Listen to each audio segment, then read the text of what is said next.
चोली के हुक में लटक जीबो। ई चोली के हुक होके कर बहिन चो तो सेफ्टी बेल्ट के।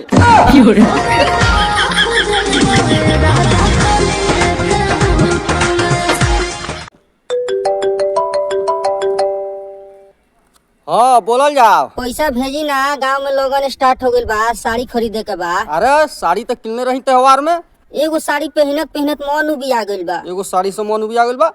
काल कहबू एगो भतार से मन उबिया गइल बा। तो हम कहाँ जाई? हेलो फोनवा काट देलू का?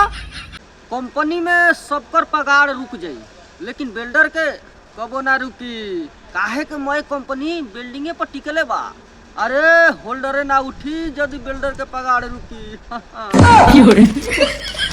शादी के कार्ड बाटे उम्र में, हाजिरी कार्ड बाटे तनी कर बहिन चो कंपनी में। ए मंगरूलाल होइलो क्या भाई काम पर ना दीवार ना हो भाई, आज हम ना जाए, पूरा देह दर्द करता। तू जा।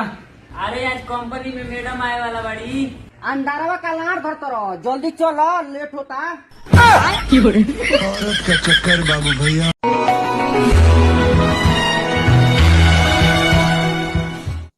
हाँ बोलो जा भैया। पगार भेजो। 8,000 तो भेले रही पगार। कमा तो 15,000 बड़ो। 13,000 भेज दो, 2,000 रख लो। होने कर बहन चुका तो 15,000 कमाता नहीं। साड़ू भाई को हाथ लवन कतनो कमाई भेजब 8,000 और 13,000 चाहिए तो शादी करा दो। शादी ना होई ता रोडुआ रहबो। रोडुआ रहो। अरे भैया जौन 8,000 देता नहीं हो बंद कर दो। Hello hello. जब हम हेल्पर रहनी तो बिल्डर सन से होल्डर छीन के खूब बिल्डिंग मारी खूब। और जब से बिल्डर बनल बनी तब से बिल्डिंग मारत मारत एक बहुत तो गाड़ फाटल बा। पिया हो पर देह समय कैसे दो जबरदस्त करेला। तार बहिन चो बर्दाश्त कैसे करेला? जब सामवा के एगो प्रेजेंट 4 घंटा ओटी काट पर चढ़ेला तो बर्दाश्त हो जाला।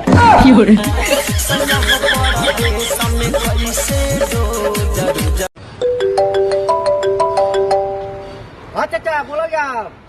हाँ काम पर लागे नी पगार खा पी के 15,000 और 4 गो छुट्टी मार दम देकर बहन चो 13,000। हम तो हेल्पर हई, हमारा से कोनो काम करत में गलती हो जाला तो हम टेंशन ना लेनी। काहे के टेंशन ला भाई? मिस्त्री बा एकर नाम दो दो ये कइले बा। जब पढ़त रहनी तो सोचले रहनी के पढ़ लिख के कलेक्टर या IAS अफसर बने, लेकिन एकर बहिन चो माल पटावे के चक्कर में मजदूर बन गई।